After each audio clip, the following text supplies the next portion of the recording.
Hello again, I'm Jim Lampley. This could be an historic day in the United States Football League because of the expectations for attendance. And there was a crowd of 51,274 last night in Tampa Bay to see the early season cross-state battle between the Jacksonville Bulls and the Tampa Bay Bandits. They saw the Bulls pick off John Reeves' first two passes and jump out to a 12-0 lead. But later, with the score 12-9, Matt Robinson went in for a touchdown from 1 yard out to make it 18-9. A costly play for the Bulls, however, because Robinson chipped a bone in his foot and will be sidelined from 10 days to 3 weeks.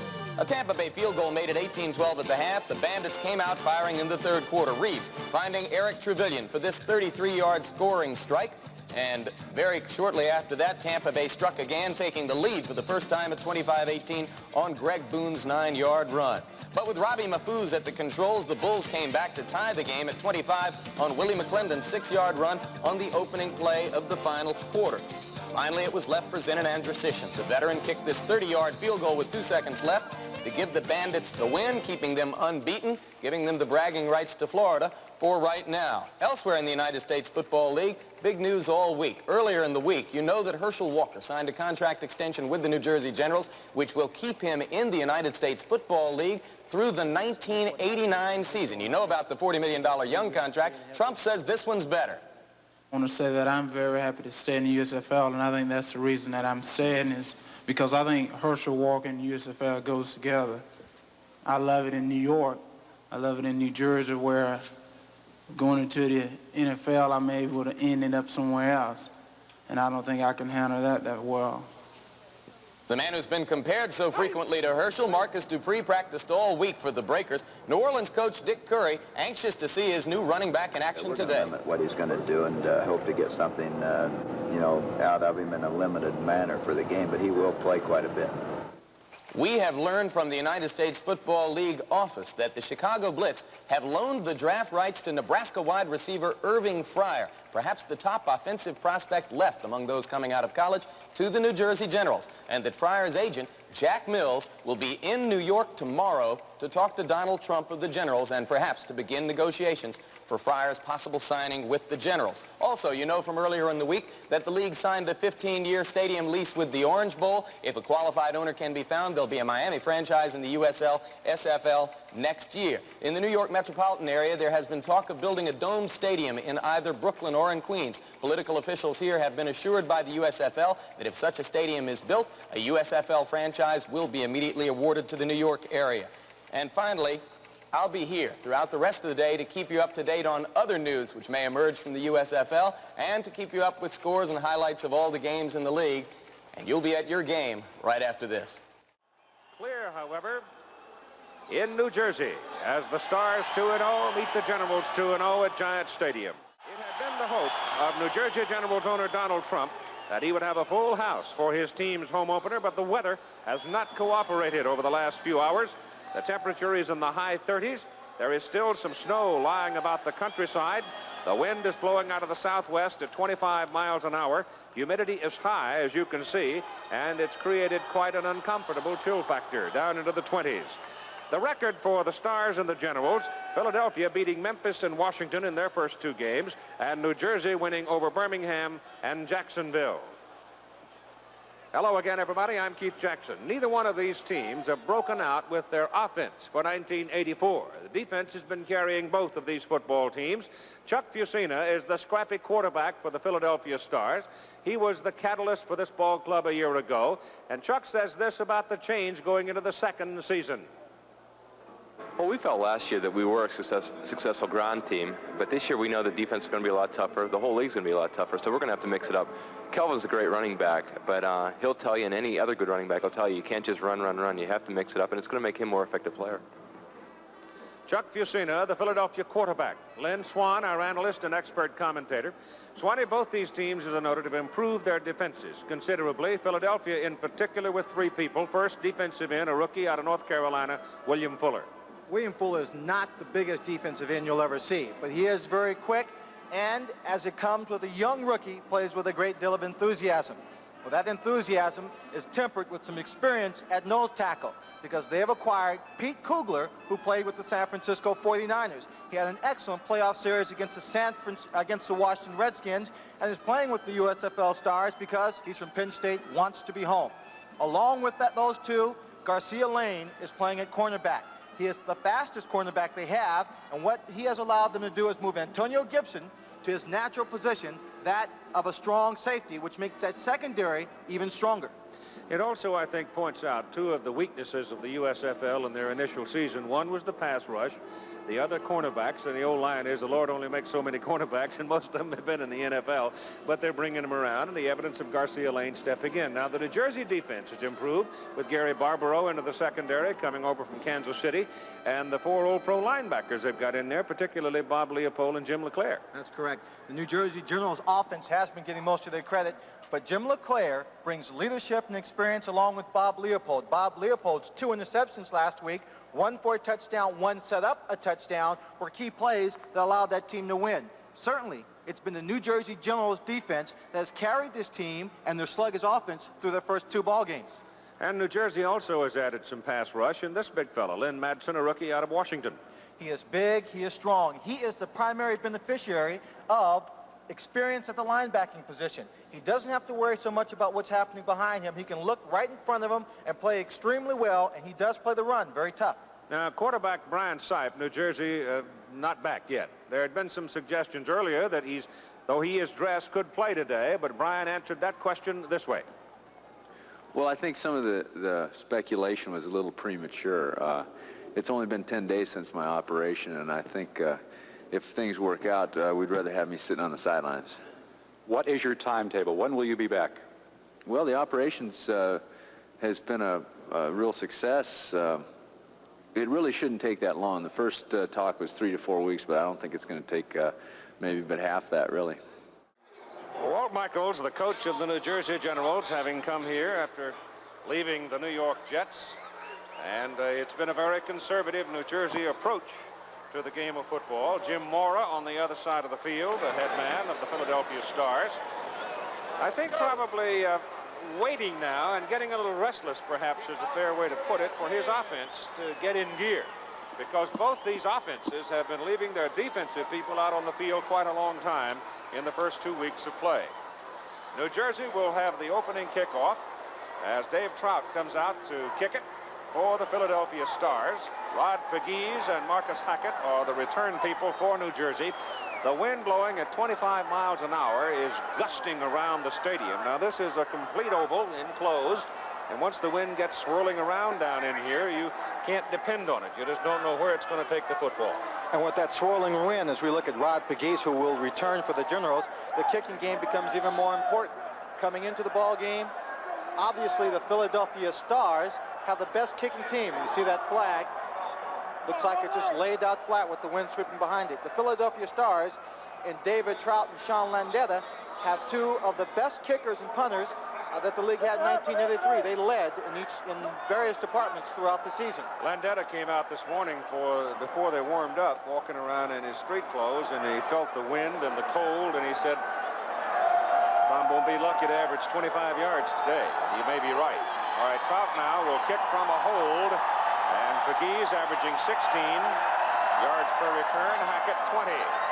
And it takes a high bounce and goes into the end zone and will be touched down by Pegues, and the New Jersey Generals now will go to work from the 20, first down. And they will start out with this offensive unit, Gene Bradley, and Bradley had 3 big plays in the 28-26 win over Jacksonville, all 3 bootlegs last week. In the backfield, Walker and Carthon, Collins, McConaughey, the wide people, and both of them quite quick. With the big guys up front, Mackey, Lapham, Hall, Harris, Millard, and Sam Bowers. Bowers is a little gimpy. He had a badly sprained ankle last week, and Sam's playing abilities limited today. Jeff Speck, in fact, has come out to start. Jeff Speck is at tight end. So here's the first snap of the afternoon at Giant Stadium in the Meadowlands, and it goes to Maurice Carthon, the 230-pounder out of Arkansas State, and he's out to about the 23-24. The defense for Philadelphia lines up with a three-man front of William Fuller, Pete Kugler, and Don Fielder out of Kentucky, Big Don. The linebackers are Brooks, Howard, Mills, and Cooper, and Sam Mills was a sensation last year. Garcia Lane is the new member of that secondary, and it's a good one with Jonathan Sutton, Antonio Gibson, and Mike Luck. It's Herschel Walkers sweeping, and he goes from the 24 up to about the 27, where Don Fielder, the defensive right end, stayed at home and made the tackle. The officials for the ball game this afternoon, the referee is Percy Penn. He comes to the USFL out of many years in the Southwest Conference. Umpire is Dave Foley. Head linesman is Jeff Berkman. The line judge is Rich Sands. Back judge Don Gassaway. The side judge John Everett, and the field judge Mike Looney. And the USFL has gone to the 7th official this year. Clarence Harmon comes in now, replacing Maurice Carthon for New Jersey on 3rd down and 3 from their own 27. Bradley on 3rd and 3, puts it up. He's got a man, and he's got the first down. As Harmon came out of the backfield, and Harmon really took a wallop, but he held on to the ball. On a cold day, to get nailed in the back like that can really test your mettle. It certainly can, and he gets the first real hit of the day. Now you watch this when he catches the ball. It almost comes loose after he takes his hit right there. It just jostled back into his arms a bit. They don't have very much feel for the football when they wear gloves. Gloves may protect you somewhat from the cold, but they can also cause you not to feel the football and to fumble it later on. Antonio Gibson at 6'2", 200 will lay the helmet on you. And he hit him hard, but Clarence held on. And it's first down out at the 34.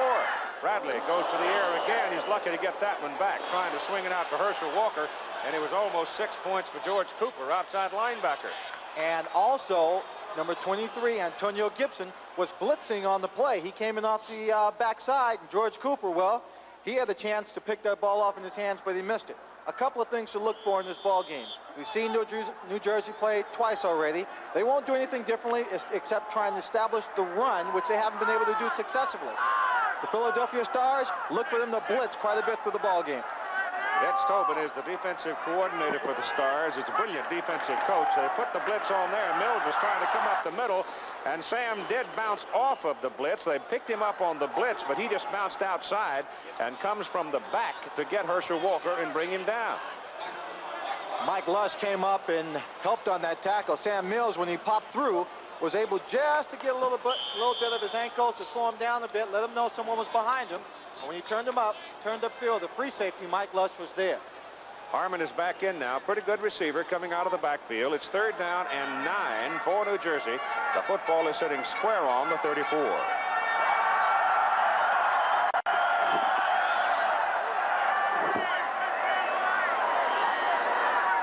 Philadelphia showing blitz, and they're coming. The pass is away, and it is incomplete, and Gene Bradley got a taste of George Cooper that time. They're playing games, those linebackers. George stepped inside that time, found a crease, and got his man. Let's take a look at the rush. George Cooper is not touched by anyone. Had he not thrown the ball when he did, Gene Bradley would have been sacked. Getting up from the sack, from that tackle, Cooper and Bradley exchanged a few words, so might be an ongoing verbal battle, too. Help keep him warm on a cold afternoon. This is Tim Cutts, rookie punter out of Mississippi State. Coldest weather I bet you he's ever kicked in. Garcia Lane is the deep man for New Jersey, for Philadelphia, rather. Garcia Lane is very quick, out of Ohio State. Pressure's on, and Cutts gets it out. And it takes a New Jersey bounce. It bounces off of a Philadelphia man. A scramble for the ball. Generals have it at the Philadelphia 30. Jonathan Sutton. A big turnover. Clarence Harmon covered it, and the ball ricocheted off the back of Jonathan Sutton after the ball had bounced, and suddenly it's a live ball, and New Jersey jumps on it. I returned punts for the Pittsburgh Steelers for 2 years. One of the rules we had, when the ball was coming down, the man who was supposed to return it came up, yelled a code word out to make sure that everyone cleared the area where the ball was. Sutton couldn't get out of the way and caused the turnover. Poor communication. And it's first down New Jersey with a big break in the ball game. They hand it off to Maurice Carthon inside, and Carthon picks up about 3 as he reaches the 27. Well, the old axiom, if you want to go back, there are some college coaches I know that go into an absolute catatonic state when somebody doesn't go back and catch the football. You either catch it or you run away from it. Well, you have to put yourself in position to catch a short one. Right there, he's so busy watching the man he's supposed to block, he doesn't see the ball. And the man, the punt returner, doesn't come up to tell him he's close. 2nd down and 7 from the 27, and Sam Bowers checks into the lineup as Collins goes in motion. Bradley looks for Collins and hits him all right, but Collins can't hang on to it and drops the football to bring up 3rd down and 7. Many times I've heard Frank Broyles and seen him wring his hands because in Frank's case, I know, and Bobby Dodd and going back to Fritz Chrysler, go back through the years, and they would have 2 people back there. Football is a tough enough game, trying to prevent your team from making mistakes and making turnovers without giving the ball away for unnecessary turnovers. And that one was an unnecessary turnover. 3rd and 7 from the Philadelphia 27 for New Jersey. Just starting the ball game, both teams are 2-0. Philadelphia showing blitz, and that time Sam Mills got caught in the neutral zone. It'll be 5 yards against the Stars, unless somebody moved along the New Jersey front. I think they did because Sam did not make contact with anyone. A false start, 64. Offense. So it is Wayne Harris, the right guard, who moved a little bit. You can see it. He pulled off before the snap, set himself to block, and that brings a grimace and a grumble from Walt Michaels, and the ball comes back to the 32, where it's 3rd down and 12. There will be no security on any field goal try beyond a chip shot today because of the wind. Oh, Stars got caught that time. They're going to give him back the 5.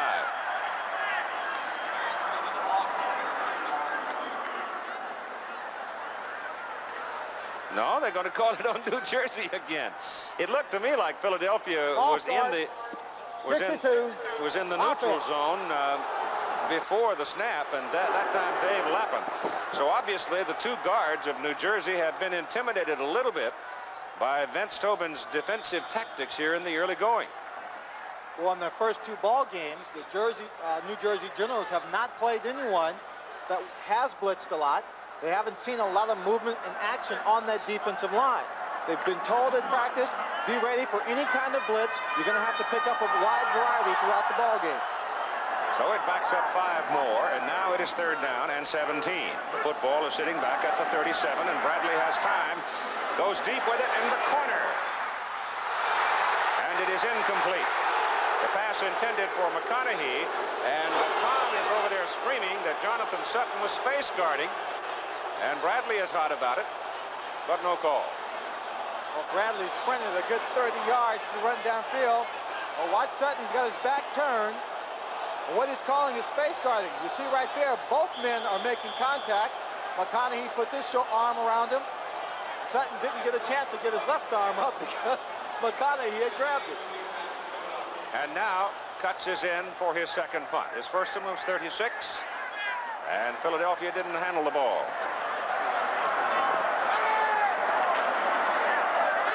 Kick is away, some pressure, and not a particularly good kick. Garcia Lane from the 12 gets 1, 2, 3 blocks, comes up across the 20 to the 21. And so the Philadelphia Stars will have their first possession from their own 21 with no score in the first quarter at the Meadowlands. Stars, as we noted, handled New Jersey in the 2 meetings last year. They start out in this first defensive possession in 1984 against New Jersey with 2 tight ends, Ken Dunnick and Steve Folsom, in the ball game. Fitzke and Willie Collier are the wide people. They've got Dunnick now in motion, and Chuck Fusina on 1st down to the 21 sets up a screen to Kelvin Bryant. He got a good block from the pulling guard George Gilbert out of Tulsa, and Gilbert opened the door for Kelvin Bryant to run it out near the 30. For Philadelphia, Chuck Fusina, averaging 61+% on his passing this season. He's at quarterback with Kelvin Bryant lined up behind him and Booker Russell. Willie Collier, Fitzke, the wide people. Up front, it's McLaren, Gilbert, Bart Oates, Chuck Kametsky, Irv Eatman, Steve Folsom. Folsom right now, after 2 games, the leading receiver for the Philadelphia Stars. So they've been dragging the tight end across quite a bit. and hand the football off to Booker Russell, the big guy out of Southwest Texas State, and he bangs it up for the first down. One of the big plays, one of the keys to the success of the Philadelphia Stars was the acquisition of number 75 in the draft from UCLA, Irv Eatman. You take a look at him right here on the right side of the line. You're going to see a lot of him all day. He gets a good block, but he can't block 3 or 4 people, and that's how many people the New Jersey Generals had in that hole. First down, Philadelphia at their 33. No score, first quarter. Bucina gives to Kelvin Bryant, hit behind the line of scrimmage.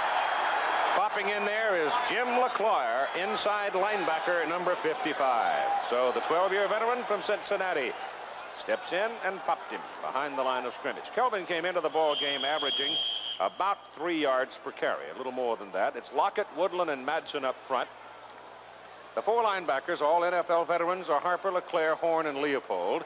And the defensive secondary for New Jersey, Daniels, Williams, Gregory Johnson, and Gary Barbaro. And they have carried Justin in camp now, and Justin is dressed and will play today. Bucina's pass is down the middle, complete to Folsom, the tight end. He's across the 40 to the 41, and that's going to be short of the first down by a couple of yards. Coming into this ball game, the Philadelphia Stars have passed a bit more than they normally have in their first year. In this particular ball game, they believe that because the New Jersey Generals defense plays so much zone defense that the short passes will be open underneath. You can see the third down efficiency rate there. Philadelphia 50%, and New Jersey a dismal 29.6. That will be a key stat throughout the ball game. They need 2 yards to keep the ball on third down. That's Rodenberger in motion. They go the other way with Kelvin Bryant on a sweep outside. Won't get it. They shove him out of bounds a step short of the marker. Terry Daniels, the left corner, and Gary Barbaro, the free safety, strung it out very well, and they stop Bryant, and that will bring in Sean Landeta, the punter. Landeta out of Towson State down in Maryland. On 8 kicks is averaging just a little under 39 yards per punt. Normally will give good hang time for his coverage team. Mike Williams going back to return for New Jersey.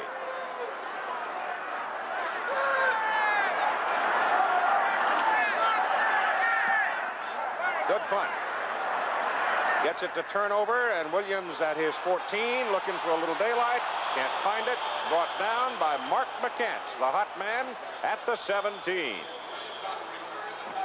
No score as New Jersey gets the ball back. You probably know the names of all the baseball players who hit home runs in their first major league at bat. Here's Marcus Dupree scoring a touchdown on his first professional carry. Very first run of the game for Dupree from 1 yard out after a Ben Needham fumble recovery. He has given New Orleans a 7-0 lead over Memphis. It starts for Dupree. Keith Jackson. I would only say in the case of Marcus Dupree that I hope he is now settled and stabilized and goes on to an athletic career, which he's fully capable of. He's had some stormy days. It's Herschel Walker up the middle. Started left, cut it back, runs it up to the 27 and close to a first down. He'll be about 1.5 yards short of it. Glenn Howard, 225-pound inside linebacker from Minnesota, made the tackle for Philadelphia. We talk about the fact that New Jersey hasn't established much of a running game in the first 2 ball games. Herschel Walker says it takes him a little time to get going throughout the season. And indeed, last year, it wasn't into the 5th game of the season that Herschel broke loose, and he ran for 177 yards in the 5th game. The first 2 games against New Jersey, against Philadelphia, he was much slower. On second down and short, they go back to Walker, and Walker is pinned at the line of scrimmage. And again, it's the inside players who have pinched in. That opened the door for Fielder, a defensive end, and Fielder makes his second tackle of the ball game. And they're still short of the first down by 1 yard. That's a 61-yard pass for Houston score, Jim Kelly to Sanders, and 7-3, the Houston Gamblers leading. I saw Kelly playing the other night, the game against San Antonio, and looked pretty sharp. Boy, he's a big, strong fella. Well, when he announced that he would sign with the USFL, we were in Chicago. The day before the game, I had a chance to catch a couple of passes from him. And I caught him when I was 60 yards downfield from where he threw him. Burn your fingers. Third down and 1 yard. Send a man in motion. That's Norris Brown. Give it to Herschel Walker, and Walker's not going to get there. Looks like the Philadelphia linebackers all jammed that hole. Cooper, Mills, and Howard. Keith, as they start to unpile here, all 11 players for the Philadelphia Stars are right there. They're on or about the ball within 2 yards of it, which indicates they're getting some kind of read. They played that play perfectly. They gave the ball to Walker just where they thought they would, and all of them were there for the tackle. Out comes the chain on the spot. I don't think he's near the first down. But we'll see. Nope, didn't make it. So New Jersey staying conservative. Will punt it again. When we started the game, we talked about the kicking game and field position. After a turnover, New Jersey driving down to about the 30-yard line, Sean Lendetta's punt backed them up to the 17-yard line. Now they're punting from about the 23-yard line. Let's see what kind of field position the Philadelphia Stars end up with. Well, cuts 36 and 26 on his first two punts, and Garcia Lane standing back at his own 35. Lane averaging that at 8 yards per return on the punts. There's no pressure on cuts. He gets it out, kicking barefooted. Kicks it down to the Philadelphia 40. Garcia Lane away from one. And that dodging that one man got him started, and Jeff Speck brings him down. It's on the New Jersey side of the field at the Generals 47, a 32-yard punt. First quarter of play and no score. 5 minutes to go in the first period. Fusina throwing on first down. Throws short. And the short zones are available, as this time he goes to Booker Russell out of the backfield and moves it for 5 down to the 42. Even though the Philadelphia Stars have started out throwing the ball, they are not abandoning their running game. They realize that New Jersey is giving up the pass. What they hope to do is, later on in the ball game, go back to the running game, establish more of a ball control offense with Kelvin Bryant. Inside, Russell, the fullback, and Booker battles his way just over the 40. Here's Mike Barria now with Antonio Gibson. All right, Keith, Antonio, are they doing anything out there to surprise you today? Not really. Basically, they're doing the same thing we was expecting to do. They're trying to run inside, control the line of scrimmage. And all we're doing defense is trying to take that away from them. You going to continue to blitz now? As much as we possibly can, try and put some pressure on the quarterback and try and control the outside running attack. All right, Antonio Gibson. Keith, back up to you. Fitzke and Tom Donovan now are the wide people. Willie Collier, the third man, as they go to a one-back offense with Kelvin Bryant. On third down and 3, just over the 40. Fusina hums one. Good, no. Fitzke can't hold it. Covering on the play, number 27, Gregory Johnson for the New Jersey Generals. Bob Horn just really laid one right into the stomach of Fitzke. I'm sure he's sitting on the bench thinking about it. Again, just trying to find out the open areas in the short zone. The pass is high, forcing Fitzke up in the air. Couldn't hang on to it. 45-yard punt by Landetta the first time. On 4th and 3, he's hit 50% of his kicks out of bounds, but they'll kick it. They go for the first down on a snap up short, and it works. They get the first down at the New Jersey 35. Carrying the ball was David Riley, the fullback, who comes in as the blocker. Now see, the ball is snapped short to Riley, gets a great block on the right side of the line, and on that right side you've got Messrs. Comiskey and Eatman, and they open the door for him, and it's first down Philadelphia at the New Jersey 35. More importantly, it was opened up by alignment. There was a big gap in that defensive rush team for the New Jersey Generals, which allowed them to get the yards easily. And so the Stars keep the football and send Collier in motion. That gives them 3 wide people, and Fusina throwing on first down, gives it out to Bryant. Bryant dropped the ball. Ball fell in the direction of Bob Leopold, who had 2 interceptions last week at Jacksonville, 1 for a touchdown, and he came close to picking that one up. Had Kelvin just tipped that one up in the air a little bit more when he was juggling it, he would have. Kelvin Bryant was a very good pass receiver for the Philadelphia Stars in 1983. I'm sure they have plans to utilize him in that area quite a bit more. Passes like you just saw, getting him one-on-one with linebackers. Second down and 10 from the Generals 35. 2:50 to play in the first quarter. Bryant on a sweep, stops, trying to go back the other way, and there's nothing over there.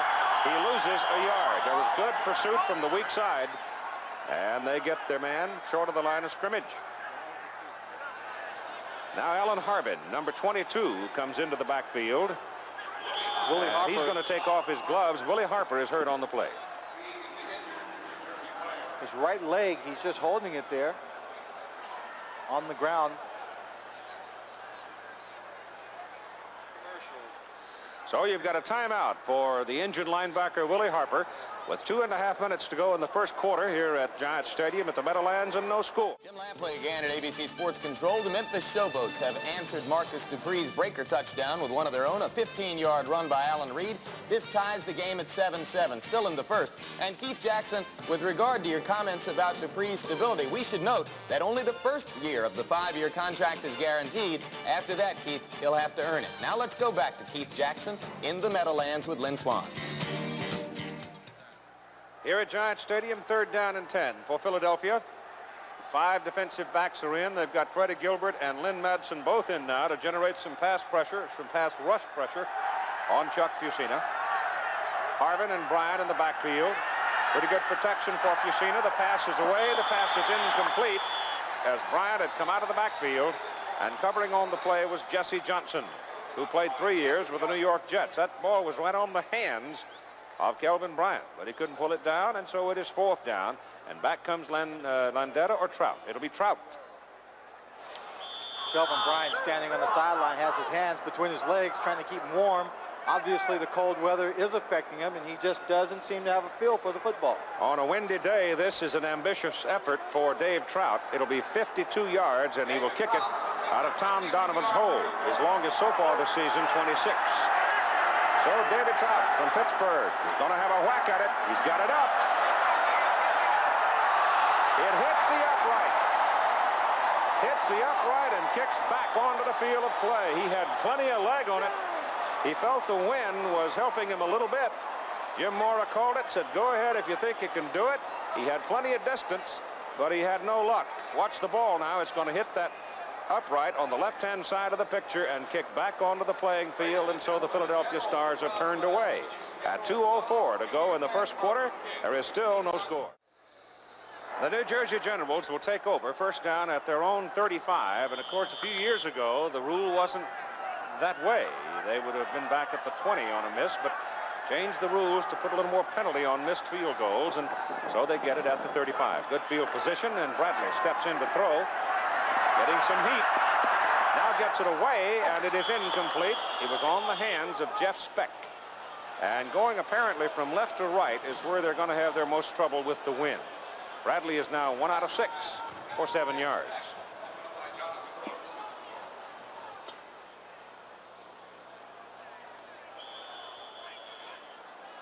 Marcus Hackett, number 84, comes in at the wide receiver position, replacing Clarence Collins. And let's see if he brings some kind of a different wrinkle with him. Philadelphia shows him a 5-man front. 3 linebackers are inside. Mills shows blitz. I think Sam got caught that time. He certainly did. Carthon carries inside, but Sam Mills was clearly inside the neutral zone.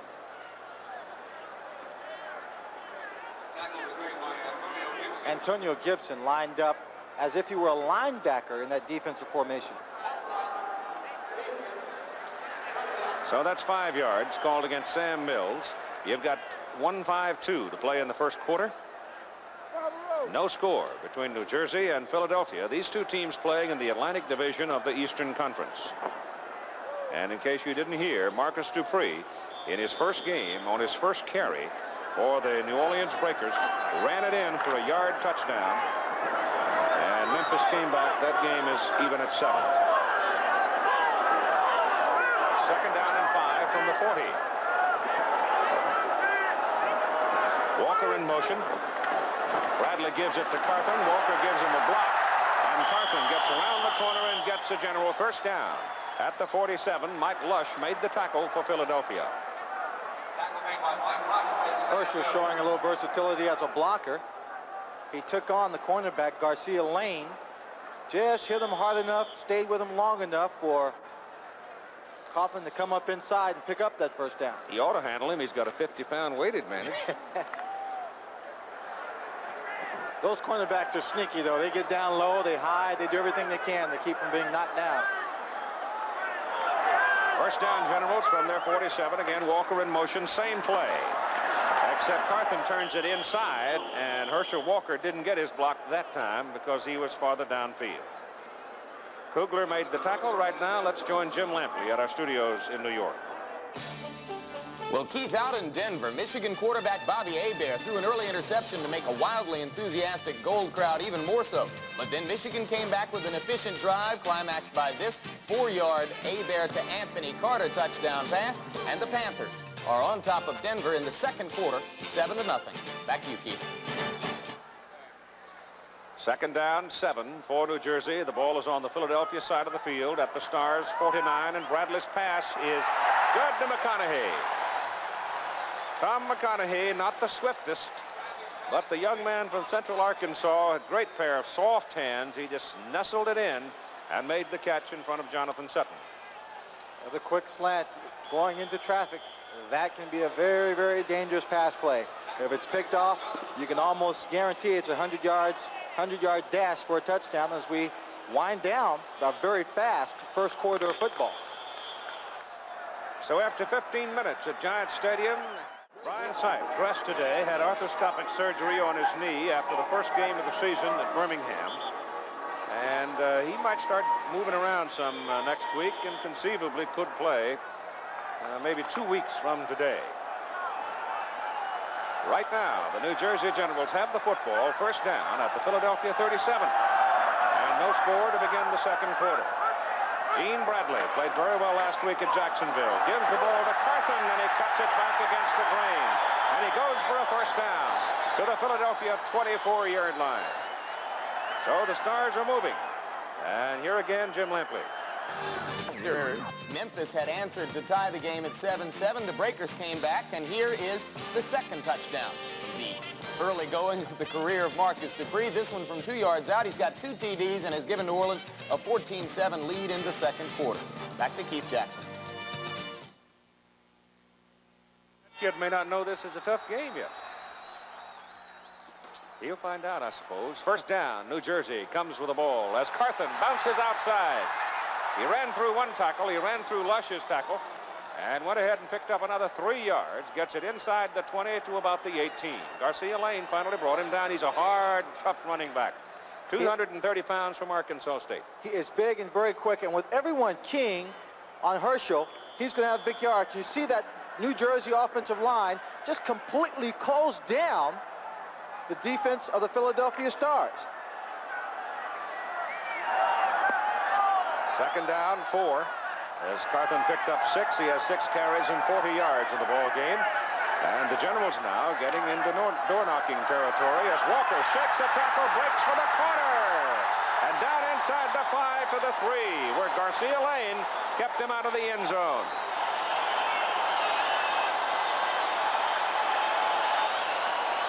Well, that run by Herschel Walker was all blocking up front by his offensive line. They opened up a big hole for him. Then once he got downfield, a matter of just finding an open area. Now watch the hole. You catch Gibson on the blitz right there. He's blocked out. Sam Mills tries to come up. He's knocked out by number 76, Brian Millard. Then it's open territory for Herschel Walker. Clarence Collins, number 82, is downfield, trying to give him a little more help. First and goal from the 3 for New Jersey. Bradley to Walker. A lot of traffic on that side and nothing doing. I think you'll find number 54, Sam Mills, the man getting up for Philadelphia. Sam, quite a story last year. He was an all-star in the league. Blocky, strong young man with a tremendous amount of desire and will, and plenty tough. Ball is back on the 5 as Walker lost about 1.5 yards to 2. So it's second down and goal from the 5 for New Jersey. And Bradley keeps it. Gets his pass into the end zone. Penalty flags are thrown in the end zone. And Keith, they're going to call pass interference on number 23, Antonio Gibson, because in the scramble, the receiver was trying to get away. Norris Brown, number 87, was trying to get away. The ball was in the air, and Antonio Gibson had to reach out and hold him a bit. So that'll move the football down to the 1-yard line, or to the... Keith, much of that is really caused because of the scrambling of Gene Bradley. He's got number 27, Mike Lush, on his heels. He's scrambling around. Antonio Gibson. 23, defense, first down. It is an automatic first down on the call. The ball goes to the 2. And New Jersey now with 4 cracks at it from the 2. I haven't seen Herschel do much of that flying act that he used to practice down at the University of Georgia. Going over the top.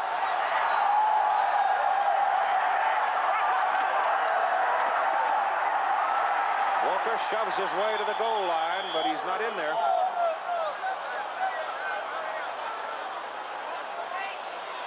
Well, if nothing else, Keith, he's now set it up where the ball is in position for him to do a little flying. That last down, a long 2 yards. I've never seen anyone dive that far for it. This one is about a half yard. I would not be surprised to see him come back with this flying act. Except for one thing. He's out of the ball game. That's true. Figures to be Carthon's fault here as Harmon comes in, joining him in the setback position behind Bradley. They're about a foot away. It is Carthon. He goes for the top, and he's got it.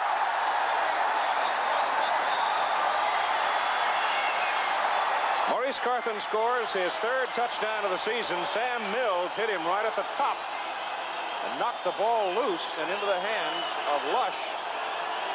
But Carthon had broken the plane at the goal line and immediately got the call for the touchdown. Sam Mills hits him at the right time. This is really the only place you can stop him. But you see there, Kaufman gets up in the air. He is just too strong, too big. He goes up, breaks the plane, and it's automatically a touchdown. He had control of the football. Roger Ruzek is in for the extra point try out of Gary Barbaro's hold. Hooked it, but got it inside. He had a rough week last week with the placement, but this one is just inside the upright. And another look at the score as New Jersey takes the lead 7-0. Gene Bradley having off to another good start. He gets up. It's a big pile up, but you just need to get a little piece in. You've got 11:18 to play in the first half.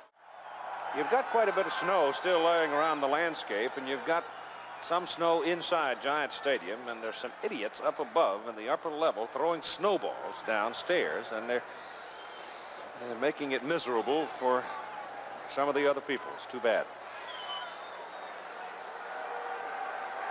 It's also developing some temper amongst the security guards here at the stadium. They're starting to throw them out. Well, I hope it's only snowballs we see flying off the upper deck. Ruzek's kick is popped up very short. Rodenberger, a reserve fullback, takes the ball at the 23 and brings it back to the 26. And there Philadelphia will go to work. Here's Mike Berry now with Wayne Harris, big offensive lineman. All right, Keith, here's the man that opened that hole for Mo Carthon to get in there. Some tough yards down in there, Wayne. Oh, yeah. You know, anytime you get down that close, especially against a team like Philadelphia that comes with a lot of blitzes, it's hard to get yards, but if you can do it, you know, you've done something good. Looks like it's going to be won or lost in the trenches. Keith, back to you. Guy from Mississippi State, Wayne Harris. Kelvin Bryant and David Riley are lined up in the I formation now as Jim Mora sends his team out, and he sends Kelvin Bryant on the first snap up the middle across the 30 out near the 32. So Kelvin picks up a good 4, maybe 5 on that carry. Pick number 71, Tom Woodland, making the stop right there. Had his arms wrapped around Herschel, Kelvin, keep him a little warm there. Kelvin had a big game last week, went over 100 yards. Came into today with a total of 144. Three wide receivers now, and they send Dunnick in motion. Give the ball to Bryant. Pops it up the middle. Gets what appears to be a first down. He's very close to it, depending on the spot. Lynn Madsen and Tom Woodland made the tackle for New Jersey. Number 55, Jim LeClaire, just missed him. He and Harper on the outside.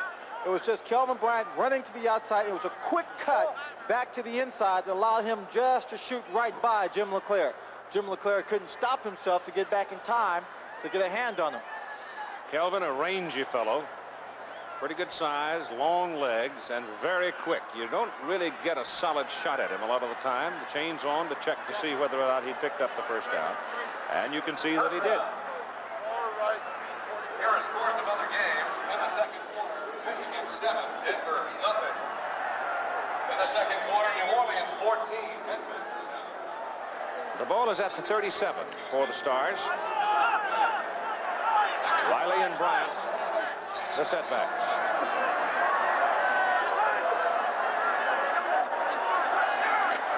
Blitz on, give it up the middle. Riley fumbles the football. New Jersey claiming it. Let's see what the man in the striped shirt says. Bob Horn stepped in there and walloped him, clawing away at the ball, and David Riley comes up with it.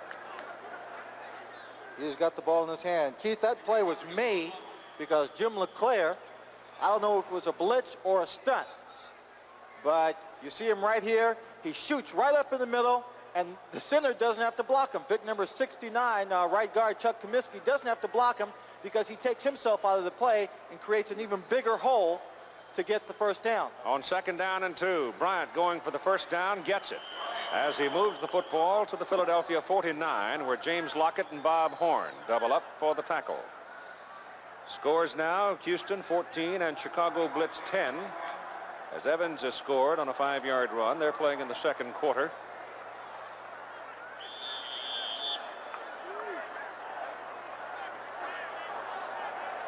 Ball is at the 49, first down, Philadelphia. That's Walt Michaels, the New Jersey coach. His team is leading 7-0 with 8 minutes and 45 seconds to play in the first half. You've seen it, a throw. Gets it away. Look out. It's up for grabs, and nobody gets it. Red shirts all over the place, and nobody could come up with it. Number 26, Gary Barbaro, diving for it, couldn't get it, as Fusina let it fly over the head and hands of Willie Harper. Well, Willie Harper's legs might be a little bit old, but they were good enough. They put some pressure on Chuck Fusina. Willie, the linebacker out of Nebraska, played 10 years in San Francisco. From the 49, it is second down and 10. Fusina now 3 out of 27 and 22 yards. 3 out of 7. Chuck back to put it up.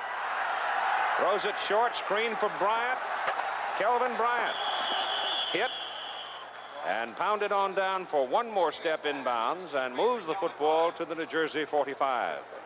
Gregory Johnson, a strong safety, supporting on that side for the Generals. Birmingham leading Pittsburgh 18-3 as Joe Krebs had a pretty good ball game in Los Angeles last week. Lynch won, and he's apparently having another one today. And they're rolling on. You know, those fans in Pittsburgh supposedly bought those tickets to Boo Cliff Stout because he left Pittsburgh, and we'll get back into that after this play. Yeah, it's a sellout down there. Third down and 4 for the Stars. Fusina looks at Folsom. Young gives it to him. Folsom looks at the marker and punches his way across the 40. That's the first down. That is the best pass protection. There's a little fight going on the football field. LeClaire hit Folsom. I don't know whether it was retaliation or what, but they got a yellow flag out of the official's pocket in a hurry, so we'll see about it. Irv Eatman, number 75, when talking to Jim Moore, he told me that he has not really been challenged except by Reggie White, defensive end from... Personal foul. Offensive team. Defensive team. No foul. First down. You see him here going at it with Jim LeClaire. Jim would like to get the young man, he's only had 1 year of experience, riled up. LeClaire knows you get a young man riled up, he's not concentrating on the game, he can make mistakes. I don't think LeClaire knows him well enough yet. That's like taking on a blackberry patch. Ball's just over the 40. First down. Offsetting penalties, and this is Kelvin Bryant weaving his way. Gets to the 36 or close to it. And call it 3-yard pickup. Let's see again. He punches Big Irv. Irv wants to come back. I'm surprised that 2 people could stop Irv. He is a big man. Jim LeClaire. Second down and 7, Philadelphia. New Jersey leading with 7:35 to play in the first half by a score of 7-0.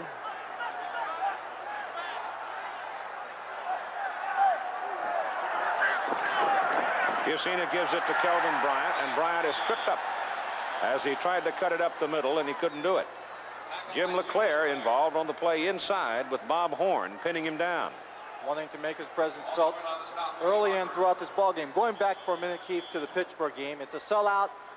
There are 3 players, 2 players and a coach that are on that Birmingham Stallions team, Raleigh Dotch, Jim Smith, and Cliff Stout. And I think the Pittsburgh fans are a little upset in a year that they could have done better that those 3 people weren't there, or 2 people weren't there. Here comes Bryant on a sweep. Up the middle he goes. He's got a first down at the New Jersey 22. Very graceful runner. The lanky one from Tarboro, North Carolina. Kelvin Bryant just picking his way downfield. And look at the blocking. He gets right there up front. The play is designed to get everyone shifting, moving to the outside, to the right. Then he looks for the lane back inside, and he takes it to pick up another 6 yards. And Kelvin comes out now to get a breath as Alan Harbin goes in along with David Wiley on first down at the New Jersey 22. And Fusina looking to throw. Goes short with it. Scott Fitzke, his first reception of the day, and Scott is down to about the 15. Remember that Philadelphia-Chicago playoff game last year where Fitzke made that incredible play on the sidelines and stirred up the whole team, and it produced that overtime 44-38 win. Well, he had to make that kind of play actually for himself, even and for the team, because he had been down in the game and not playing very well. He's a gutsy young man. Second down and 3. It's Harbin with the ball. Alan Harbin, strong runner who's had some trouble with injuries getting going this season. Gregory Johnson and Terry Daniels finally roll it out, but the 220-pounder from Cincinnati gets it to the 15, leaving him the better part of 3 yards to make it 2.5 yards short of the first down. Alan Harbin, who at one time injured both his knees and had to spend several months in a wheelchair, both knees bandaged up, was thought that he would not be able to ever come back and play football, not even walk that well as far as that's concerned. So when he plays, both those knees are bandaged up very well. He's the lone back now on third down and 2. Fusina's pass is good to Folsom, and he's got the first down inside the 10, out of bounds at the 9. Clock stops at 5:22 to play in the first half. Gregory Johnson shoved him out.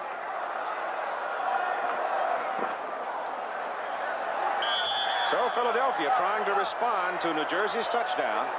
The Generals are leading by a score of 7-0, and we get a little bit of a sprinkling of snow, cloud coming across, finding a wandering reminder of the season. Snow is now swirling around in the stadium, and the ball is given to Harbin, a little skip at the 9, and sticks his head down and gets close to the 7 where Bob Horn belts him. Keith, that snow just dropped out of nowhere. Yeah, it was sunny, and then all of a sudden. It's still sunny. You can see the shallows on the football field coming off the rim of the stadium, but there is snow coming down all over the place, and Alan Harbin is being helped off the field.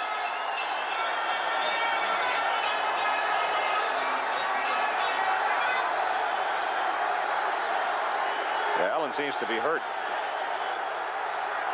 Riley now lines up on second down. Fusina's pass to the corner slid out of his hand. Couldn't get anything on it. He was trying to hit Willie Collier in the corner, and he had him, but he couldn't get the ball to him. Well, Collier had number 27, Gregory Johnson, over the top, and number 55, Jim LeClaire, underneath. So it presented a very difficult angle for Chuck Fusina to try and get the pass in. That would have to be a perfect pass coming over the top, just dropping in on the sideline, away from Johnson and over the head of LeClaire. Very tough pass to throw. 3rd and goal. Sun's out bright again now as the little snowstorm passes on. 3rd down and goal. Ball is at the 7. Bryant is back in. Fusina under pressure into the end zone. What a great catch by Collier. Touchdown.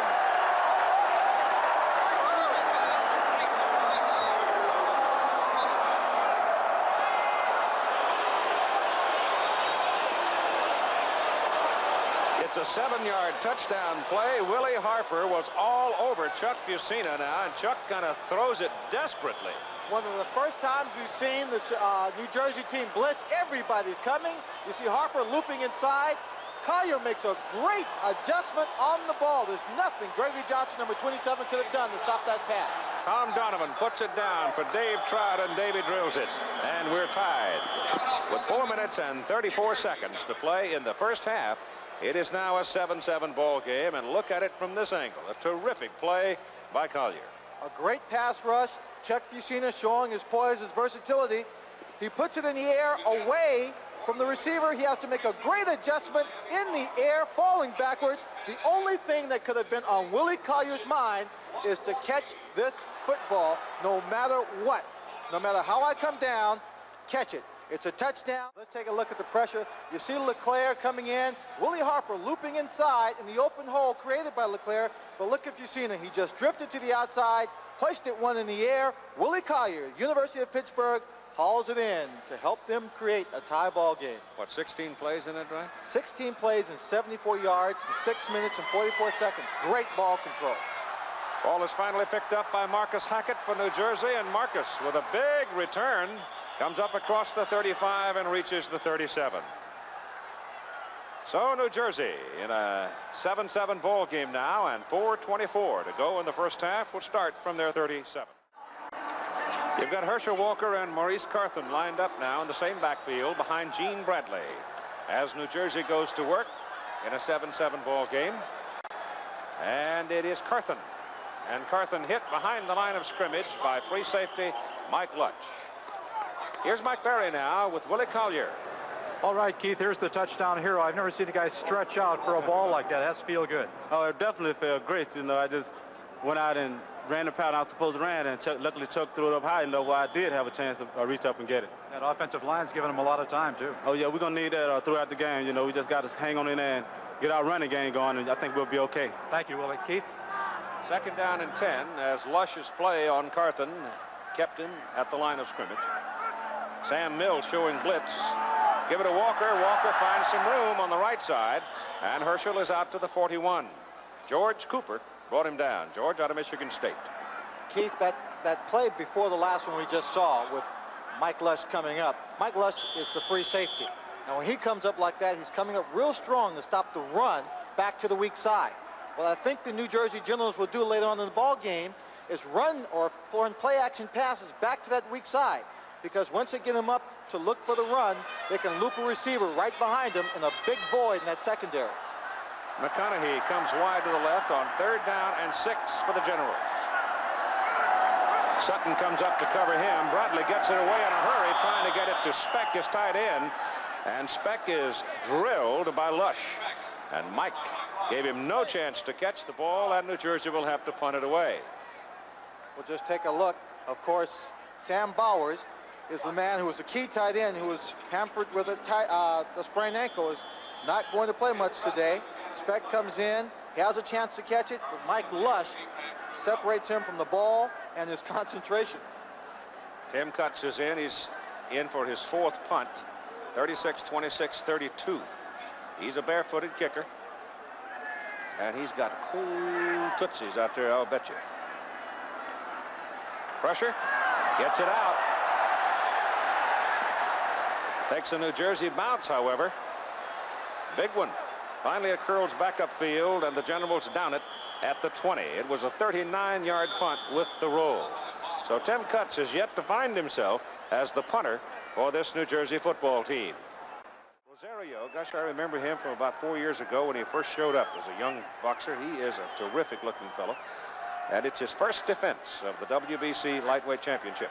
This is Kelvin Bryant, who's a fair to middling heavyweight in football, as Kelvin punches out for a couple. Again, it's Bob Leopold, though, the 4-year veteran from San Francisco and Notre Dame, bringing him down.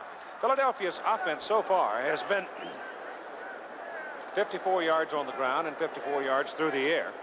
And they're all even with the New Jersey Generals in a 7-7 ball game. And you've got timeout called now at 2 minutes to go in the first half. 2 minutes to play, and Chuck Fusino comes to the sidelines to talk with the offensive coordinator and head coach. Got a little snowball fight going on in the stands again. One of them got a little out of hand a while ago. Hey, you take an old cold snowball upside the head on an afternoon like this, it's no fun. I'm sure there are several people on the lower decks. If they knew exactly who threw those snowballs, it would be right up top. Back to football. 2nd down and 8 for Philadelphia. Fusina gives it to Kelvin Bryant. Bryant looking for some room, can't find it, cuts it back into the traffic. If he had been able to loop it a little deeper and get some momentum going, he had a lot of help on the open side of the field. It was excellent defensive pursuit. Watch number 71, Woodland. He comes in, takes on Kaminsky, and he just drifts to the outside. All right, number 53 out there, Bob Leopold, the linebacker. They cut him off, send him back to the inside, and this is where the pursuit gets him. Right there. Not too many times a back can double back like that in his own backfield and make yards. 3rd down and 7, and Fusina to put it up. Ball is tapped up in the air and caught on the rebound by Alan Harvin. And then Harvin is belted down by James Lockett. No, Lockett knocked it up in the air. Willie Harper came in for the tackle. They're very, very lucky. Watch this. It's a block because Chuck Fusina, he just really throws the ball too low. Now watch number 96. He's being pushed down right there. He gets up just in time as the ball was thrown. Irv Eaton was the man who was blocking him. Just took him down there with his right hand on the play. Very lucky that pass was not picked off. And from where the ball was spotted, it was a quick 22-yard sprint into the end zone. With 1:09 to play in the first half, the New Jersey Generals call a timeout, stopping the clock, because it is now 4th down for Philadelphia, and they want to save all the time they can for their 4 snaps going into the locker room at halftime. Score is 7-7. Keith, you know, one of the things that is a big key in this ball game is leadership. And I don't think people really talk about leadership enough and the importance of it, from the coach to the quarterback. Now, Chuck Fusina is a starting quarterback. He led this team throughout 1983, and the offensive players have a great deal of confidence in what he can do. He will spread the ball around, get the hot players involved in the ball game. Gene Bradley, coming in as a substitute for Brian Sipe, does not have the same kind of leadership for his offensive team. Landetta standing inside his 5, should hit it around the 6. And Mike Williams, quarterback, does the punt returning for New Jersey. Landetta hits a low liner that Mike runs down at the 39 and steps out of bounds.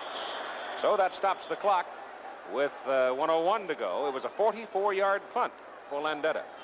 Well, he wanted to get as much distance as he could. He wasn't so much concerned about the height, because he knew that the New Jersey people probably told the returner, get the ball, Williams, get the ball and get out of bounds. Stop the clock. Don't waste a lot of time running around thinking you're going to run for a touchdown, because more than likely you won't come close. Bradley comes on now with his sequence from his own 39. New Jersey with 2 timeouts remaining in the first half. Walker and Harmon are the backs behind him. McConaughey and Collins are wide. Pass is away. Pass is picked off by Mike Lush. And Mike Lush comes back to the New Jersey 43, where the Stars will have a shot at it now. They have 3 timeouts remaining. And on the clock, 53 seconds showing. Mike Lush read this perfectly. He's watching the quarterback to try a zone pass. When the quarterback turned to his right, Mike Lush jumped on it, and picked it off from the tight end. That's just a case of doing your homework and getting a good read off the quarterback's eyes, because Gene Bradley looked right at his tight end, and it's like a beam for Mike Lush to direct himself on. So it's Bryant and Harvin now behind Fusina on first down at the New Jersey 43, 7-7 ball game. Ball is run by Philadelphia as Bryant takes it over the right side behind Comiskey and Eatman, and he gets it down to the 38 of New Jersey. The clock is running at 40 seconds.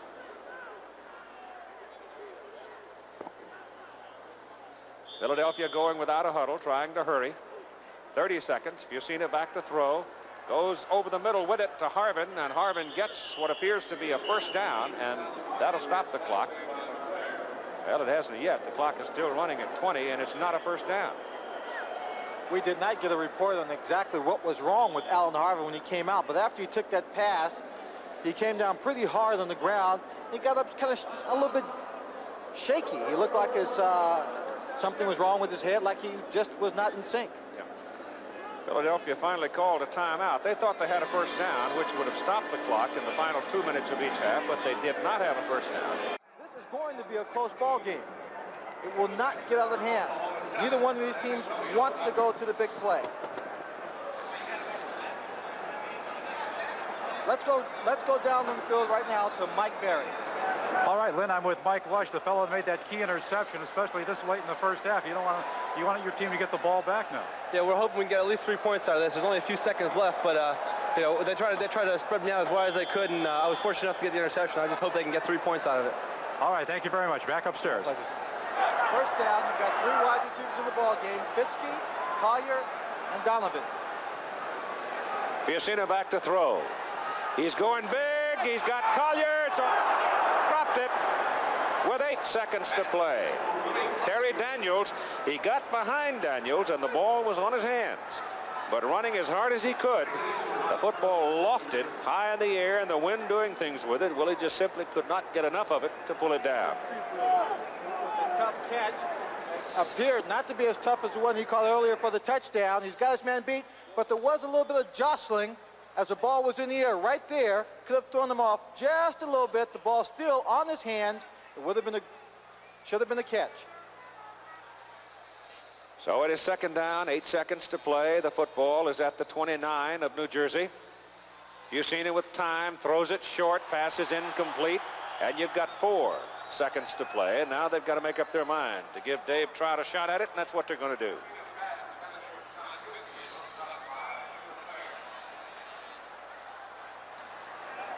Dave Trout gets a chance to get one back after missing one early in the ball game.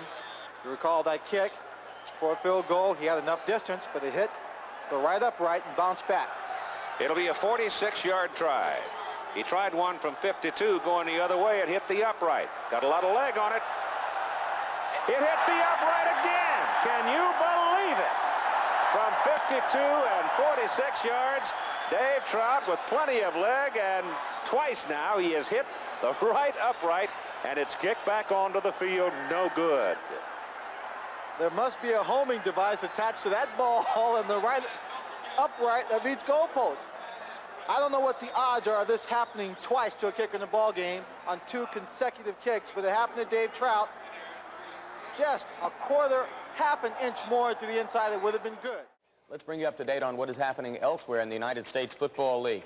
Out in Denver's Mile High Stadium, the Michigan Panthers got off to a slow start against the Denver Gold, but now the Panthers, who had to struggle to win their first 2 games of this season, seem to have taken full control of the ball game. The first touchdown for Denver was scored on this Bobby Hebert to Anthony Carter 4-yard touchdown pass at the end of a long drive. That made it 7-0 Michigan early in the second quarter. And now Michigan has come back with a 16-play, 80-yard drive that lasted nearly 10 minutes and ended in that Terry Miller touchdown run. And Michigan's Panthers are on top of the Denver Gold, 14-0 at this juncture in the ball game. Down in New Orleans, Marcus Dupree has made his debut for the New Orleans Breakers, and thus far it is a success. You already know that Dupree scored on the very first carry of his United States Football League career to give New Orleans an early lead in the ball game. The touchdown was set up by a fumble recovery by Ben Needham that set the Breakers up near the goal line of the Memphis Showboats. Dupree went in, sweep right from 1 yard out, and that made it 7-0 New Orleans.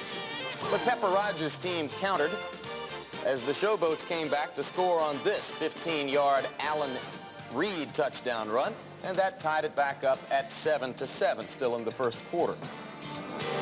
And New Orleans came back again, and once again it was Dupree. Same play, sweep right, this time from 2 yards out, the second touchdown of his thus far brief USFL career. That made it 14-7 New Orleans. Walter Lewis has started the season in fine form for the Memphis Showboats, and he demonstrated precisely that form late in the second quarter. This 30-yard touchdown pass to Cormac Carney, formerly of UCLA, tied it back up at 14, and then very late in the half, just before halftime, Tim Mazzetti hit a 40-yard field goal for the Breakers, and at halftime, New Orleans leads that ball game 17-14. Houston and Chicago, another excellent performance for Houston quarterback Jim Kelly, the former Miami Hurricane, and right now, it is the Gamblers on top over the Blitz in that game, 24-10, the Blitz taking it on the chin from expansion teams. San Antonio, Oklahoma, 30-yard interception return for Lee Wilson, and the Oklahoma Outlaws lead the Gunslingers 7-0. Birmingham, Pittsburgh, a lot of good stories here. Joe Cribbs of the Stallions has 13 carries for 108 yards and a touchdown. Mike Rozier, midway in the second quarter, had only 6 carries for only 14 yards and had fumbled once to set up a Birmingham touchdown. Cliff Stout, returning to Pittsburgh, only 1 of 6 for 23 yards, but he doesn't need to do much as the Stallions are on top in the ball game 18-6. Of course, later today, the Los Angeles Express will be in Oakland to play the Invaders. Steve Young's debut for the Express will have to wait at least another week. And after this commercial, we'll have a story on the new box office darlings of the USFL. Both teams are back now, and we're ready to go for the third quarter of play in this third week of the United States Football League season. And looks like we're getting some heavier clouds now. We had a little freakish snowstorm come through here a while ago. Dumped scattering on us after the sun had been shining most of the day, but the chill factor is still quite pronounced into the 20s, and the wind is troublesome for both football teams. You saw the stats of both quarterbacks for the first half. Gene Bradley not having a great first half, is somewhat under the thumb of Walt Michaels, who is trying desperately here to establish the running game that has been missing from the New Jersey offense in its first 2 ball games. We saw a couple of good runs by Herschel Walker in the first half. Maurice Carthon has been doing a good job, his steady job of taking the ball, the quick handoffs up the middle, of course getting a touchdown, a tough 1 yard for the touchdown. Swanee, I don't see. Now, I'm going to ask you if your impression is the same as mine as Ruzek gets ready to kick it off. I don't see Herschel Walker running with abandon. No, it's a different style. Like I said a couple of weeks ago, he likes to read. He comes up, he reads for the hole, he looks for a place to run, as opposed to, let's say, Kelvin Bryant, who runs instinctively and lets his body be directed by, that sixth sense. It is Mark McCants on the return for the Philadelphia Stars, and he pops it out. And it is Clarence Harmon that kept him from going farther, and the ball popped loose, but he is called down at the 40. So Mark McCants, who is the hot man on the kickoff teams and is returning the kicks this year, engaging youngster, and wants to succeed in this game, and I think he showed some of that hunger right there. All right, a 7-7 ball game as Fusina brings them up now.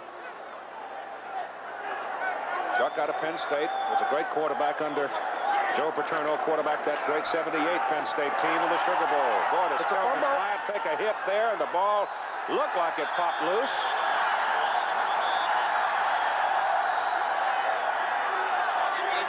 Number 72, Lynn Matson, comes over with the ball. Kelvin Bryant was hit. It was a fumble all the way. And it's New Jersey that comes up with the ball. I think Leopold was part of that action, too, as he busted him and the ball popped loose, and Madsen was right there on top of it. And so the New Jersey Generals make a break for themselves. Another costly turnover by the Philadelphia Stars. You see the hit right there. clean hit, and the ball just pops right away.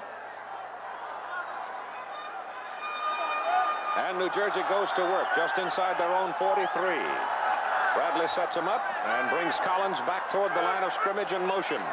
Gives it to Herschel Walker, and Walker gets away from Antonio Gibson, and Herschel picks up about 7 before they can wrestle him down, and Garcia Lane, number 47, is going to be on the bottom. You know, Keith, what we were just talking about Herschel not running with abandon, that was an excellent example of the fact that he got the ball, had daylight in front of him and a few people. He couldn't make it to the sideline. Instead of just putting his head down and taking them on, he just kind of not winced, but crouched down and took on the blow as opposed to dishing out the punishment. Yeah, the linebackers around the league get the impression that he's going to take it. They'll give it to him. Twofold. Second down, a long 3. And up the middle goes Carthon, cuts it to the outside, tries to get to the marker. He'll be close as Bill Hardy out of Virginia Tech. He played up at Calgary, Ottawa, and Toronto in the Canadian Football League before coming to the USFL. The change are on to measure as Gene Bradley is trying to keep his fingers warm.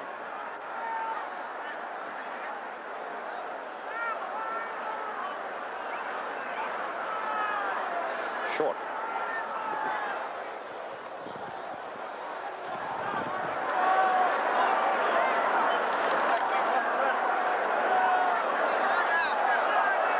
They need a half yard for the first down.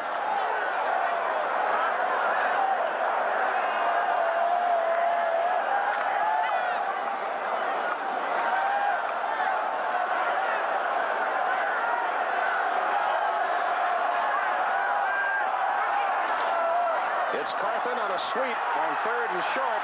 He gets the first down, but that's kind of a funny call, isn't it, on 3rd and short?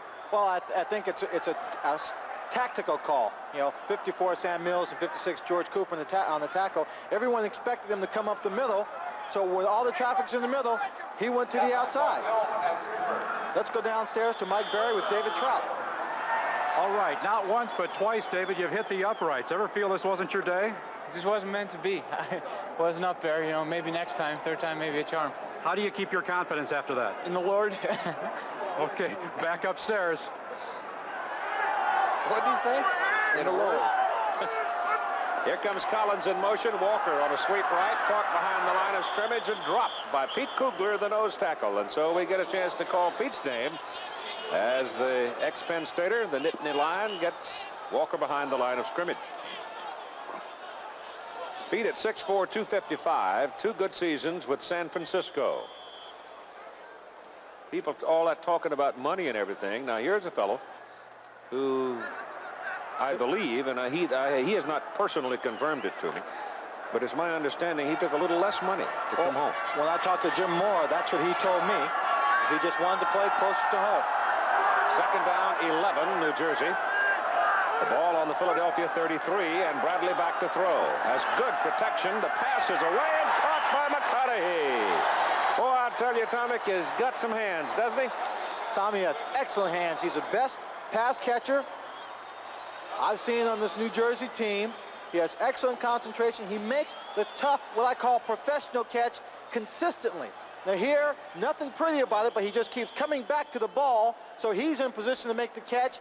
He stretches his body out, sacrifices his body for the catch, and Gene Bradley throws a real tough pass. That's why you see him catching it with his arms and his body, so it doesn't get away from him. It's first down, New Jersey, on the Philadelphia 21. And it's Walker. Herschel gets a block on the corner from Carthon and goes to the goal line. Stop him just short. Terrific block on the corner by Carthon. Turned Walker upfield. Maurice Carthon kicked the corner up, kicked the corner out. Herschel Walker had sideline, and the first time we've seen him, I think today, Keith just put his head down. He looked at blocking up front, right there. He just kicks out on the corner. Herschel picks a lane down the sideline. Now this time, Sam Mills comes from behind. He drags Sam Mills for about 2 yards. He rolls over number 56, George Cooper, and now the ball sets on the 1-yard line. First and goal. First and goal. 20-yard run by Walker, his longest of the year.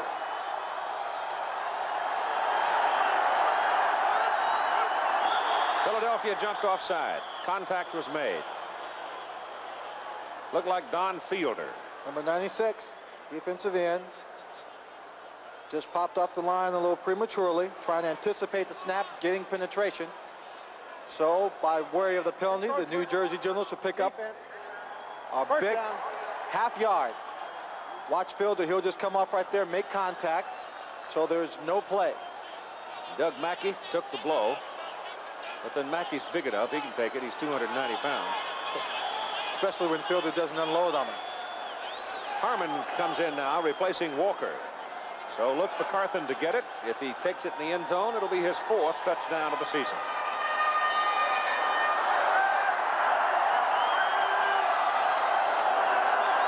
There's stuff in the middle. It's Carthon. Boom! Touchdown!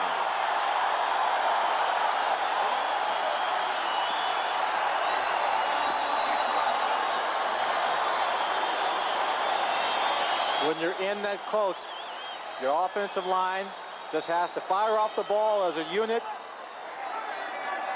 hold off that defensive line, a little bit of penetration. You'll see number 51, Glenn Howard, on the right of the screen, try and slant in and stop him. But Carthon just has a little bit too much weight and strength to be stopped. At that angle, he gets in for the touchdown. Ruzek for the extra point try now. As New Jersey regains the lead. The kick is up, and it's good. 9:42 to go in the third quarter. And the New Jersey Generals have moved on top of the Philadelphia Stars. The Philadelphia Stars had a good run back a few minutes ago to start the second half. It is a short kickoff. New Jersey kicking game not all that good so far. But downfield it is Bob Leopold decking Mark McCants hard right around the 25-yard line. 9:35 to go in the third quarter. New Jersey punching it in from 42 yards. Philadelphia playing their third successive road game. Would love to go home 3-0 for their home opener next week. Busina gives the ball to Booker Russell. And the big fullback pounds it out across the 35. Good pickup, close to a first down. Here is Mike Barry now. All right, I'm here with Herschel Walker. You had your longest run of the year to set up that touchdown. Well, yes, I see that Philadelphia's plan was very tough, and what we got to do is get them off the line of scrimmage, because when you get them off the line of scrimmage, the backs can read it better. And that play that was a tall sweep, and like the fullback did real well, and the pulling guard did well, and I think that gave me an opportunity to get it outside. Thank you, Herschel. Back to the action. Busina goes to Kelvin Bryant. Bryant trying to cut it off tackle. Can't do it. Greeted by Jim LeClaire, 55, and James Lockett, 96. And I don't know if he made his first down. Just depends on the spot. He turned it upfield and then got the boom-boom treatment from Messrs. Lockett and LeClaire. They're going to call for a measurement. It is extremely close. They're looking at it right now.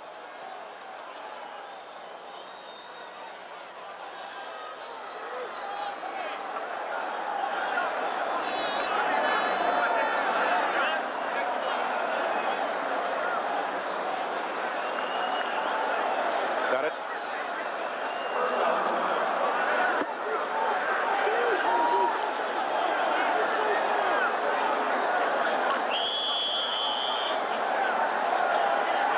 Philadelphia, if they can put together another drive as they did near the end of the second quarter, in addition to getting the points on the scoreboard and possibly tying up this ball game or going ahead if they go for two, they will take its toll on the defense of the New Jersey Generals, try and wear the old guys down. Up the middle goes Bryant. Folsom, the tight end, started in motion, and then he just stuck his helmet right into the stack there and helped to open the middle for Kelvin Bryant. And Bryant looks like he got 7 yards on the carry. Make it 8. With the strength of Bob Horn and Jim LeClaire inside, I find it somewhat unusual that some of the best plays that the Philadelphia Stars have had are running straight up the middle. A couple of times it's been because he's stunted their blitz and they just caught him out of position.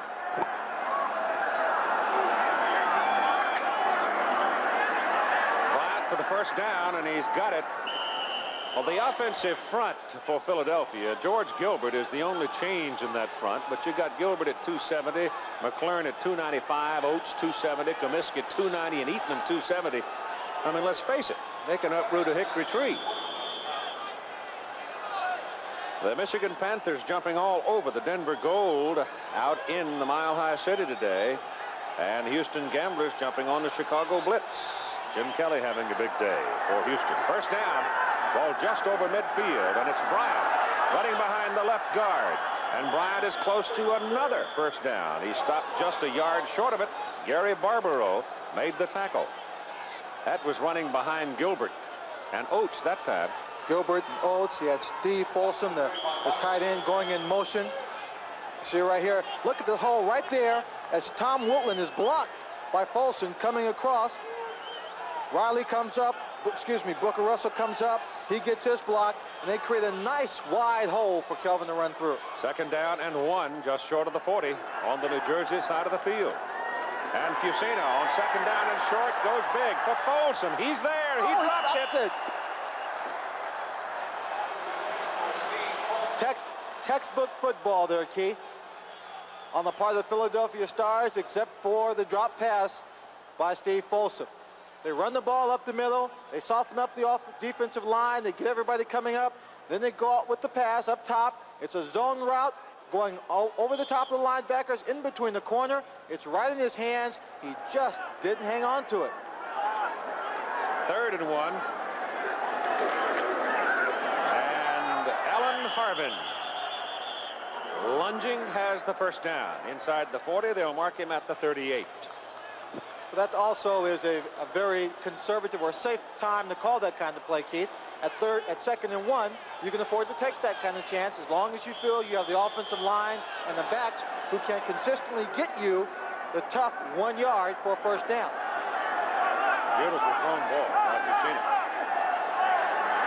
Booker Russell, the fullback. Harvin, the tailback, out of the eye. And it's Harvin. Won't go this time. Willie Harper, the outside linebacker on the left side, slowed him down and then got help from his buddies.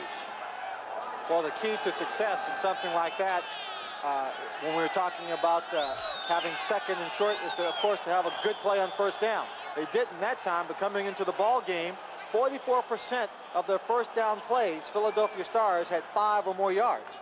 And that's one heck of an average. Yeah, that it is. Makes the whole series different. Split the backs this time. Bryant back in. Double wide. And Fusina looking to throw. Gets it off. Folsom. Folsom's a first down for Philadelphia at the New Jersey 26. Big Steve, 230-pounder out of Utah. Good deal of pressure that time. Jim LeClaire. Jim Moore also told me that he did not want Chuck Fusina to scramble. They wanted to contain him. Well, that time he dropped back. He got pretty good protection. He scrambled, was able to get to the outside, was not contained. His receivers now with a little more time could shake the defensive back, get open.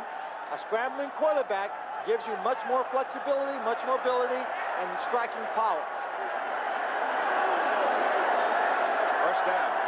New Jersey at 26. New Jersey leading 14. They're going to throw the halfback pass. Harvin looking to throw it. Throws it off the field of play. Keith, timing. Timing is very important. Couldn't get a handle on it. When you're going to run that kind of play, and acting. And there was poor acting and poor timing on that play. He got the ball. Alan Harvin got the ball. And he was trying to throw it long before Collier had time to run downfield and set up the fake, and it didn't work. 14-7. Generals now trying to sit on him at the 26. 10th play of this possession by Philadelphia.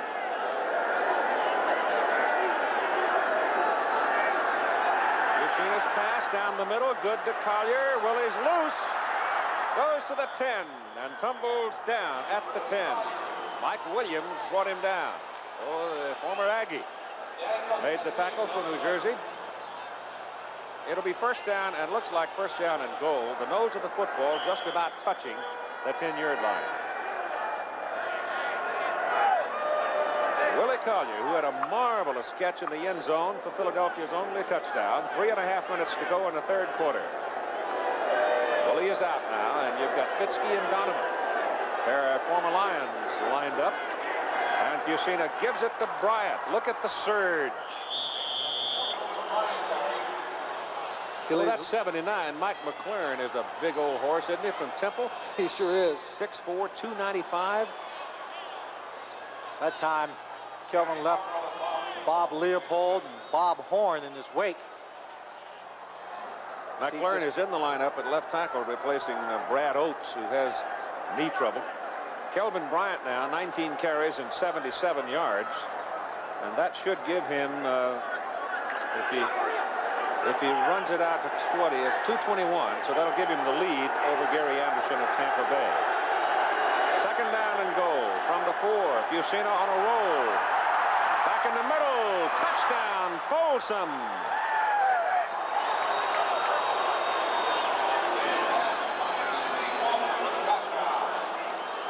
Well, Folsom vindicating himself for the drop pass on the sideline. Great job. Rodenberger goes in motion here. It's a rollout pass. He's got two options. He's got Rodenberger going into the shallow flat. He looks at him, draws coverage there. Folsom's looking for the open space in the zone. There was no space really open. Fusina threw it high, and Folsom, having the height advantage, went up and took it. Yeah, he's 6'4", and Terry Daniels trying to cover him 5'11". And there's a difference of about 40 pounds as well. Dave Trout for the extra point. It is good. So 2 minutes and 37 seconds to play in the third quarter. And we're even again. Two of the cagiest old veterans in the USFL have combined to extend New Orleans' lead. Johnny Walton, the quarterback, throwing to Charlie Smith. Remember him from Grambling and the Philadelphia Eagles? It's now 24-14 New Orleans in the third quarter. Well, Dick Curry is an emotional coach and usually gets the most out of his ball club. Tampa Bay won last night to remain undefeated. Michigan was winning big in Denver. And here we're all tied at 14-14 as Dave Trout kicks it off. And that's Rod Pegues on the return. And the Oklahoma Sooner comes back to the 29. So now, 2:28 to go in the third quarter. You've got a timeout. We're bundled up on this cold afternoon at the Meadowlands. We haven't had a crowd count as yet. It's going to be probably in excess of 30 or somewhere in that neighborhood. But they're going to be one or two of them not here at the end of the ball game, as security's taking care of a couple for throwing snowballs on the field during play. Still at it. Here comes Herschel Walker on the first down play, and boom! Who was that, Lockett? Don Fielder. Fielder. Busted him right on the numbers. Here's Chuck Fusina now with Mike Berry. All right, Keith. Chuck, you really mixed up your play selection. What did you see to make you call those plays? Well, they were coming up so strong against the run, especially our linebackers, and putting a good whipping on Kelvin. So we decided we have to mix it up. They're too good of a team just to run out. Your offensive line giving you plenty of time. They usually do. They're a solid young group, and they're just getting better and better. All right, thank you very much, Chuck. Keith? Always praising his teammates, isn't he? Second down and 10. Ball from the 29 of New Jersey as Walker was stopped at the line of scrimmage, and Gene Bradley will throw. Sets up a screen out here for Herschel. Took a long time to unroll it, and it doesn't work for anything. He's dropped right around the 29 by Sam Mills and George Cooper. Well, George Cooper did an excellent job of reading the screen. He got to the outside. I think that was number 62, Dave Lapham, who was the guard who got out in front of the screen. He read it, stood there on the outside, waited to make sure the play would stay inside. As Herschel got the pass and tried to cut inside, Sam Mills came over to help on the tackle. Kind of an interesting change here now by Vince Tobin. He has sent Dave Ofer in there, who is also a nose tackle. So Kugler and Ofer are both in as Bradley goes back to throw and just gets it off. Incomplete to Walker. The hit was laid on by George Cooper. And Antonio Gibson was coming from the blind side, and he laid a lick on Gene Bradley. Well, obvious passing situation, 4 down linemen to get the pressure, but this is a blitz all the way. Sam Mills, number 54, Antonio Gibson, defensive back. He comes in, he makes the hit, Herschel looks like he caught that pass and Cooper hit him, but maybe he just didn't have control over it. They called it incomplete. The punt by Cutts on 4th down gets it out, and it's a bad kick. And it squibs around and rolls over onto the Philadelphia side and rolls inside the 40. It's still rolling. I think the wind's blowing it, and finally one of the Philadelphia Stars falls on it. That was a 34-yard punt. And Philadelphia has it at the 37. It is first down Philadelphia from their own 37. 14-14 ball game with 25 seconds to go in the third quarter. And Kelvin Bryant on a little misdirection counter. That gets him a fumble, and New Jersey's got it.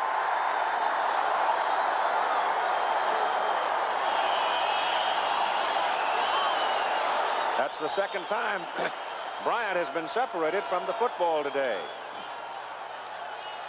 In both ball games that New Jersey has won, turnovers have been an important factor in giving them field position so that they can put points on the scoreboard.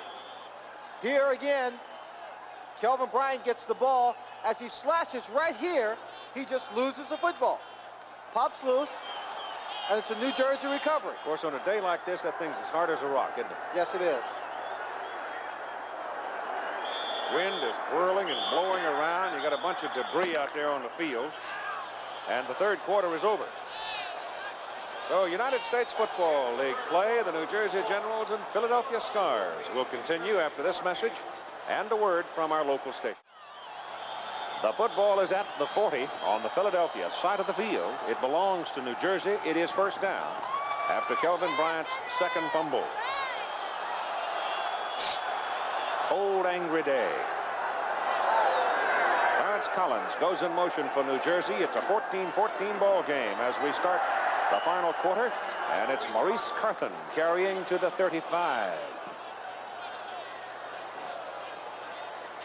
Well, as we take a look at the third quarter stats, you see obviously where Philadelphia has the most yards and have really done a good job rushing and passing, mixing it up. New Jersey just not being able to get the ball in the air successfully. Again, I hate to be redundant, but the difference in the ball game is leadership on offense and, of course, turnovers. 2 fumbles by Kelvin Bryant. That's Hackett in motion for New Jersey. And a handoff to Herschel Walker. Walker is wrestled down by Glenn Howard and Sam Mills.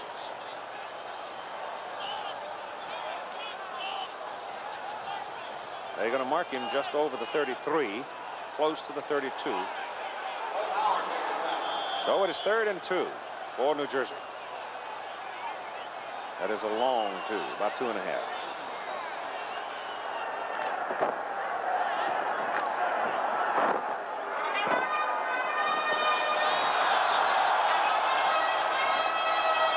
They're 2 out of 7 on 3rd down conversions today.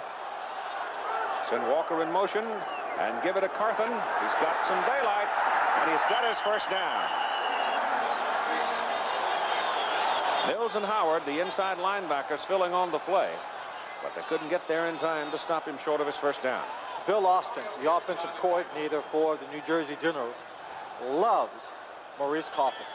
Thinks he is one fine football player, and as you saw in that last play, he is not afraid to put his head down and go after the tough yards. New Jersey is sitting now on the Philadelphia 27.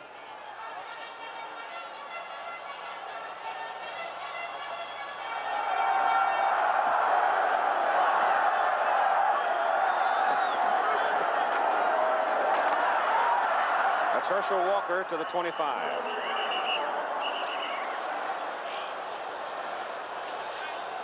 It would appear that New Jersey has decided to take the direct approach and run it straight up the middle and play a physical football game. And the Birmingham Stallions, 24-6 over the Pittsburgh Maulers. That's a pretty good football team at Birmingham. Yes, they are. New Jersey now in a scrap with Chicago, 31-29. Chicago's made a third quarter comeback. Houston is in a scrap. Houston, yes. What, New Jersey goes to Houston next week, what I was thinking of. And that won't be easy because the Houston bunch, they'll hit you. And Kelly, of course, proving to be a force. Down the middle, Bradley to the 20 as he hits his tight end, Jeff Speck. 23-year-old out of San Diego State. Well, this is a direct benefit, of course, of running the ball straight up the middle. Everyone thinking about the run, dropping back straight in a zone defense. He just turns in front of Sam Mills, make the catch. They have to do more of that in order to control this ball game. New Jersey not really establishing a run, a running attack, or a passing attack throughout the entire first half. They now have 3 tight ends in the ball game. They're looking at 3rd down and a long 2.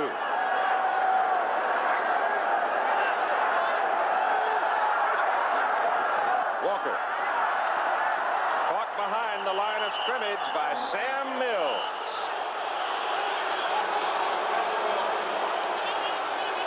Good defensive play along the line of scrimmage, and by number 53, Jonathan Brooks and Sam Mills. You see right here, Mills coming up, following the play.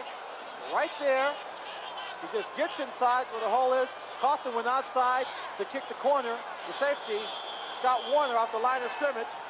Thought there would be room for Herschel up the middle, but Sam Mills filled, stopped him cold. New Jersey will try for the lead now on a field goal effort of 38 yards by Roger Ruzek.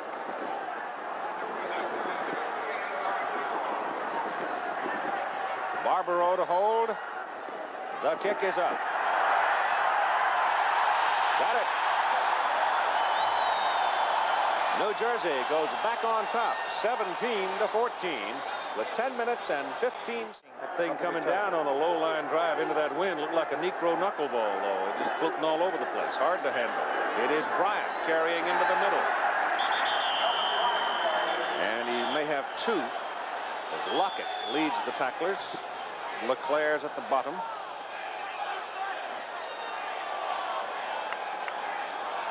See, Philadelphia has been consistently strong in the final quarter this season. The Generals putting 3 on the board in the final quarter to lead 17-14 and 9:20 to play in the game.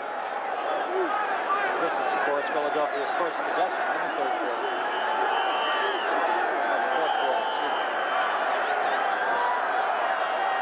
Cusina looking around. He's got him in the wrong place, and he has to spend a timeout. And you don't like to do that with 9:07 to play in the final quarter. Kelvin Bryant looked like he dropped that one, just missed that pass, was able to keep it up on the tip, and a great effort diving for what may be a first down as the officials bring it out for a measurement. They didn't give him much of a mark on that one. I thought he was across the 40. You've seen it now. It's 14 out of 22. And just leading his team down the field to what he hopes will be a touchdown. The mark was fair, wasn't it? It was a good fair mark, and it's a first down.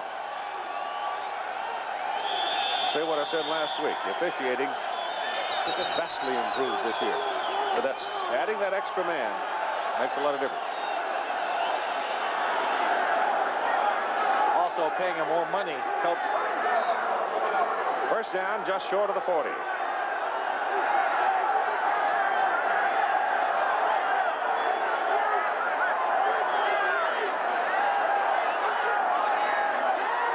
First down pass.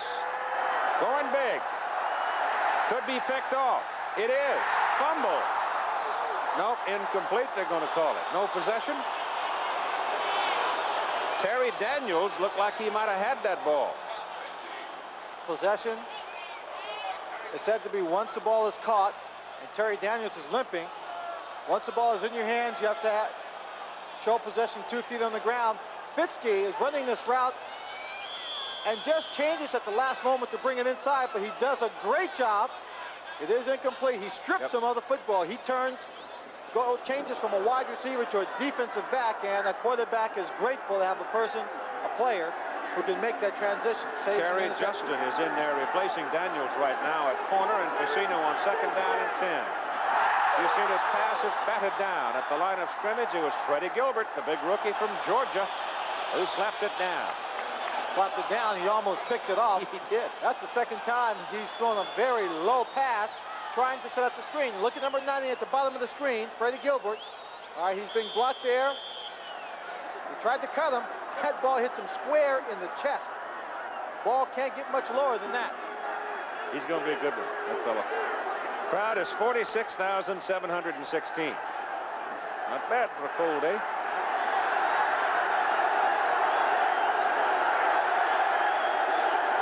3rd down and 10. Fusina is caught by Gilbert and brought down behind the line of scrimmage, and that will bring up a punt. Both number 90 Gilbert and number 96 James Lockett were coming around from the outside, putting pressure when Fusina tried to get away. Gilbert just came up, wrapped his arms around him, and watch, all the pressure's coming from the outside. It's only a 3-man rush. Eatman is beat right there, and Gilbert beats this man, forces him in the inside. First sack of the ball game. Landetta is in to punt. Sean, 2 kicks today, 45 and 44. They need a big one here, and they get one. It runs Mike Williams back inside the 10, gets some help, comes to the 21.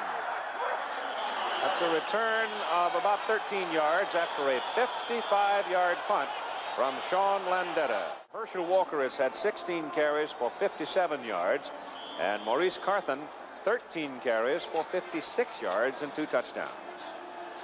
New Jersey leading by a score of 17-14 with 7:25 to play in the game, and the Generals have the ball, first down, at their own 22. That's Carthon. And Maurice is up to about the 27. That's a good 5 yards on that carry. Don Fielder brought him down. You know, I have, Lynn Swan, I haven't called William Fuller's name all day. Not once. I don't know if he's been around the tackle, around the fouls at all. They're doing a good job of nullifying it.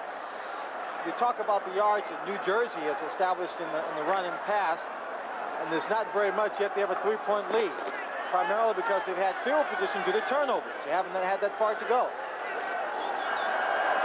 Clock running at 6:35 to play in the football game. They send Carthon into the right side, and he's stopped at about the 29. This time it is William Fuller, number 95, 6'3", 250, just 22, and a rookie, played for Dick Crum at the University of North Carolina. He got you in there, Bill. Well, I know his coach, his college coach, thought he was a great player. So did everybody else. Of course, Jim Lampley told you earlier in the day that there seems to be a strong indication that New Jersey will begin negotiations with Irvin Fryer of Nebraska. The blitz by Antonio Gibson.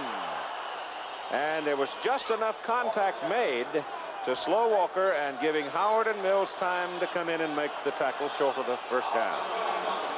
So now Tim Cutts has to come in. He has punted 18 times this season. His longest kick, 39 yards. He has not had a good day today. 33-yard average. And he's going to be kicking into some wind. So this one does not figure to be long. If Garcia Lane can handle it cleanly, Philadelphia should have pretty good field position with about 5 minutes to play.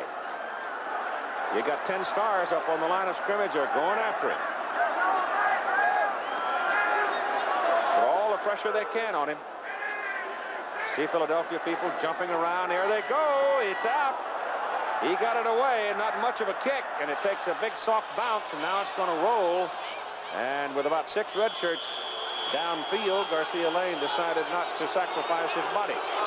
And so it'll be Philadelphia first down at their own 43 with 4:58 to play in the... That was fun. The Village Smithy revisited. Handoff goes inside. David Riley out of West Virginia carries, and he picked up a couple of yards up to about the 45. 4 minutes and 30 seconds, the clock running. Second down, 8 coming up for Philadelphia. New Jersey leading 17-14. These two teams in the Atlantic Division of the Eastern Conference. All of those things mean that there will be a pass, more than likely, on this down.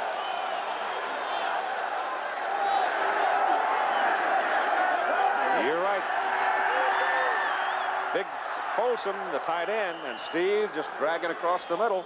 But he's a yard short of the first down. So it'll be 3rd and 1, 1.5. Steve caught that pass. You could just see He wanted to make some kind of move to try and get away from a defensive back, pick up some yards. He almost started to go backwards. He takes about a half step back, realizes, nope, I have no room. Stay as close as I can to the first down. Philadelphia today has fumbled 3 times, 2 by Kelvin Bryant. David Trouts missed 2 field goals, 1 from 52 and 46. Plenty long, just hit the right upright.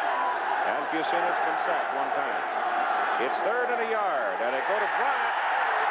And it just depends on the spot.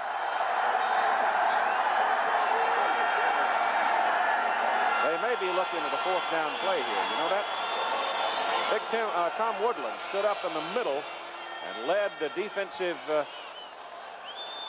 unit for New Jersey, and they just would not yield. It does not look like a 1st down.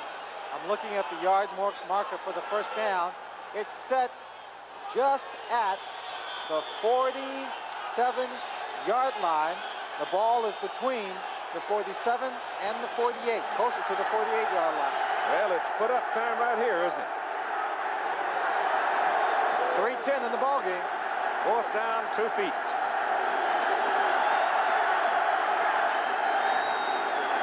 Bryant, second effort, looked like it may have paid off.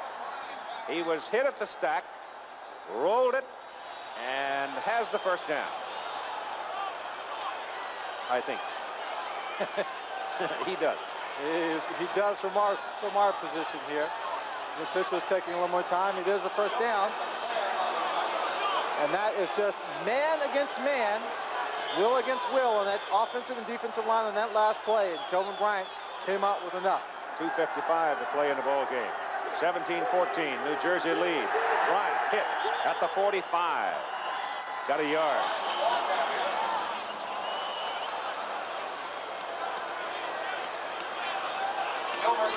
If they tie, they'll go to overtime.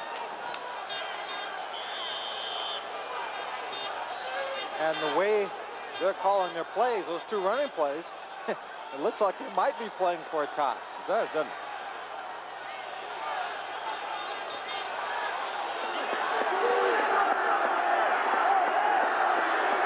Gary Barbaros playing center field for New Jersey.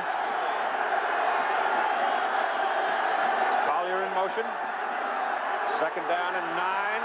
Little swing is out to Booker Russell, the fullback. And Russell is tumbled out of bounds at the 41. And we've hit 2 minutes to go in the football game. Philadelphia will be looking at 3rd down and 5 as we start to play the final 2 minutes. For Philadelphia. He said in the interview with Mike Berry, maybe the 3rd time will be the charm. The 3rd time here, if they don't score a touchdown, will be for a tie ball game and possibly overtime. Fitzke, Donovan, Collier.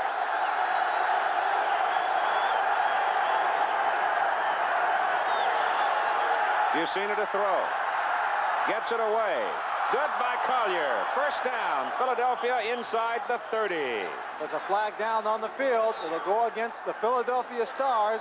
It looked like the tight end jumped just before the ball was snapped. Wipes out Collier's catch.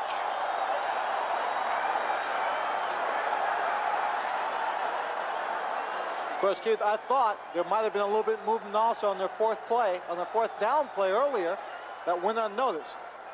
Just were able to squeak that one by. This time they got caught.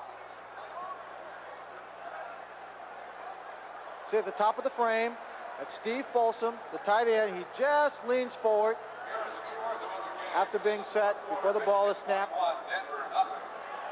5-yard penalty against the Philadelphia Stars, but more importantly, it wipes out a great catch by Collier, which would have given them a 1st down on the 29-yard. And Fusina on the 1st down play to throw it. Has a man, that's Fitzke, and he's dropped inside the 25 at the 22, and that'll be another 1st down, and again stops the clock at 1:32 to play in the ball game. I'm trying to figure out why, when they first got possession in this drive, they ran those plays up the middle instead of doing this earlier. I can't answer your question, lad. I know you can't. Jim Moore can, and he won't. Back comes Fusina again. Again goes short to Collier. Will he catch the football? Jersey's got it!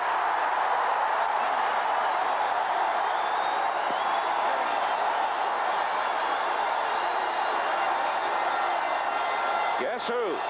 Jim LeClair.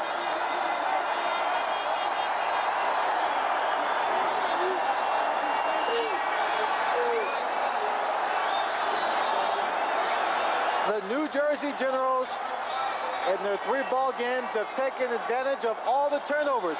And this one has to be the strangest of them all. He makes the catch, and he starts to put the ball away, slides it right between his arms and his side. He can't recover it in time. Jim LeClair, number 55, always around the football, is there to fall on it to give his team possession with 1:22 to go in the ball game. 4th fumble by Philadelphia. New Jersey takes over at the 21. Give it to Carthon. And he runs out across the 25 to the 26. As we take a look at this play again, remember against the Birmingham Stallions, 3 interceptions against that team to help the offense. Against Jacksonville, there were 5 turnovers. 2 interceptions by Bob Leopold, 1 for a touchdown on his own, the other set up another touchdown, and now in the final minutes of this ball game, Willie Collier drops a pass that would have been for a first down, out of bounds to stop the clock. Jim LeClair recovers it, and New Jersey looks like they will go on to win this ball game. Philadelphia spending a timeout to stop the clock at 1:13 to go in the ball game, and now the Stars have 1 timeout remaining.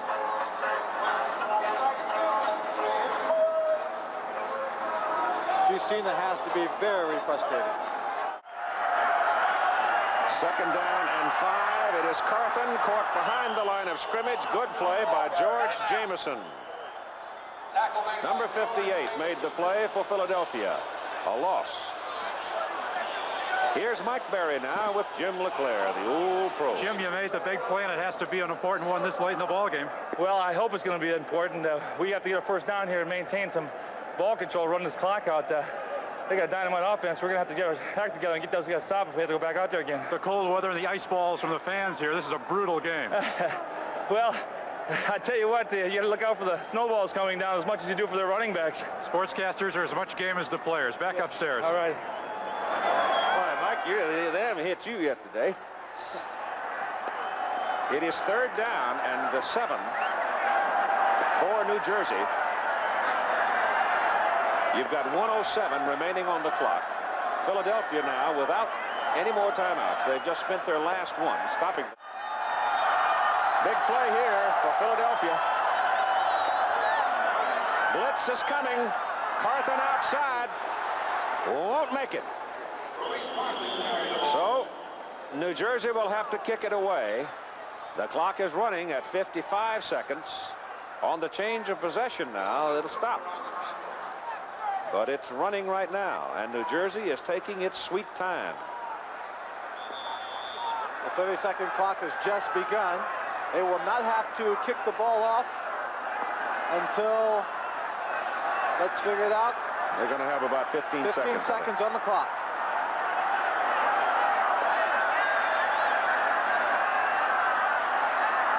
They've got 10 seconds on the 30-second clock.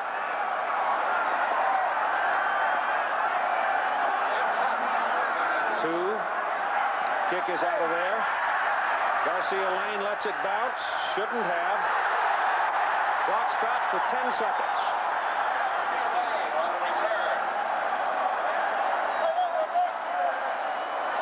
.32-yard punt. Philadelphia's ball at their 40. They trail by 3, 17-14. Philadelphia with no timeouts and 10 seconds to play in the game. Could be the Stars are going to lose their first of the season. That right there, those 4 turnovers. Last year, Philadelphia led the league in what we call takeaways. And New Jersey was on the bottom end of the list on takeaways, coming up with a -17. In other words, they turned the ball over 17 times more than they did take it away from their opponent, with New Jersey coming out on top in that department by some 34. Well, Philadelphia, you got to figure, needs at least 25 yards, I think, to give Dave Trout a decent opportunity. Somebody hurt on the sidelines, and time taken on the New Jersey side of the field. Well, I'll tell you one thing. They hit Warner, number 25, on the sideline, who's a safety for the Philadelphia Stars. And he's been standing down there taking quite a few hits, and he started to turn around as if he wanted to come up in the stands and get somebody. One of the players grabbed him. If they ask him for an autograph, they might get something more than they bargained for. All right, now whoever the man was shaken up over there, he has gone off the field. And here it is for Philadelphia. 10 seconds to play, no timeouts, trailing by 3 points, 17-14, first down from the 40. Chuck Fusina's pass is away, intercepted by Bob Leopold. Yes, who? Number 53. That is his third interception of the season. Last week he got one from Matt Robinson and ran it in 16 yards for a touchdown. Oh, they're playing deep. The entire secondary's back deep. The linebackers know they're going to try and throw the zone passes down the seam to get as many yards as possible in an obvious passing situation. He was just back there in the right position, was able to get up in the air and pull it down. Everybody's back. There's nobody in the middle. Fusina just can't get this one high enough. Watch him go up. And he's a linebacker, and look how far he is. Look how deep he is from the line of scrimmage. And he makes an excellent catch. That is the 5th turnover in the ball game by the Philadelphia Stars. Pretty hard to win when you turn it over 5 times. New Jersey 17 and Philadelphia 14.